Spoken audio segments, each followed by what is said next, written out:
जय श्री कृष्ण। श्रीमद् भगवद गीता अध्याय 15।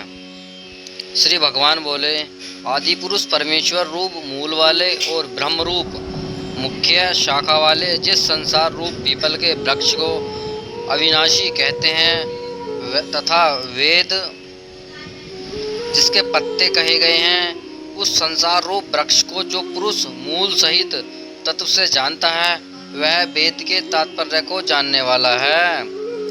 उस संसार वृक्ष की तीनों गुणों रूप जल के द्वारा बढ़ी हुई एवं विषय भोग रूप कोपलों वाली देव, मनुष्य और तिर्यक आदि योनि रूप शाखाएं नीचे और ऊपर सर्वत्र फैली हुई हैं तथा मनुष्य लोक में कर्मों के अनुसार बांधने वाली अहंता, ममता और वासना रूप जड़ें भी नीचे और ऊपर सभी लोकों में व्याप्त हो रही हैं। इस संसार वृक्ष का स्वरूप जैसा कहा है वैसा यहाँ विचार काल में नहीं पाया जाता, क्योंकि न तो इसका आदि है और न ही इसका अंत है तथा न इसकी अच्छी प्रकार से स्थिति है।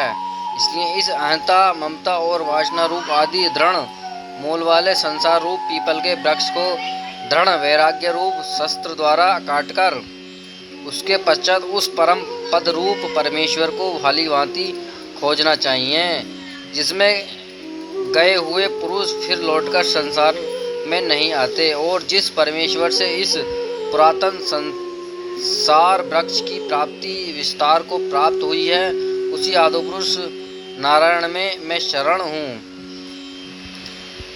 इस प्रकार दृढ़ निश्चय करके उस परमेश्वर का मनन और निधिध्यासन करना चाहिए, जिसका मान और मोह नष्ट हो गया है, जिन्होंने आसक्ति रूप दोष को जीत लिया है, जिनकी परमात्मा के स्वरूप में नित्य स्थिति है और जिनकी कामनाएं पूर्ण रूप से नष्ट हो गई हैं और वे सुख दुख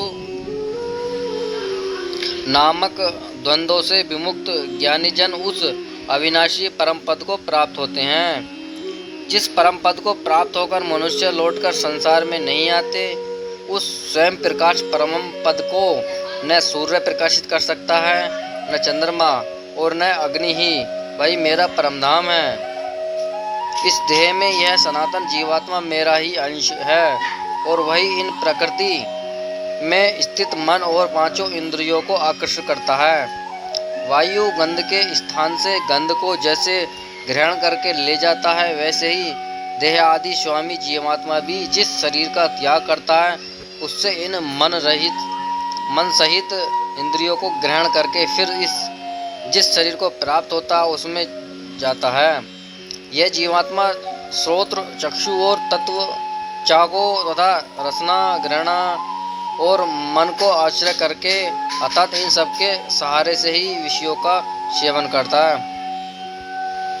शरीर को छोड़कर जाते हुए अथवा शरीर में स्थित हुए को अथवा विषयों को भोगते हुए इस प्रकार तीनों गुणों से युक्त हुए को भी अज्ञानी जन नहीं जानते।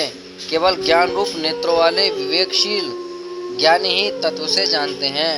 यत्न करने वाले योगी जन भी अपने हृदय में स्थित इस आत्मा को तत्व से जानते हैं, किंतु जिन्होंने अपने अंतःकरण को शुद्ध नहीं किया है, ऐसे अज्ञानी जन तो यत्न करते रहने पर भी इस आत्मा को नहीं जानते। सूर्य में स्थित जो तेज संपूर्ण जगत को प्रकाशित करता है तथा जो तेज चंद्रमा में है और जो अग्नि तथा उसके तू मेरा ही तेज जान और मैं ही पृथ्वी में प्रवेश करके अपनी शक्ति से सब भूतों को धारण करता हूँ और रस रूप अर्थात अमृत में चंद्रमा होकर संपूर्ण औषधियों को अर्थात वनस्पतियों को पुष्ट करता हूँ।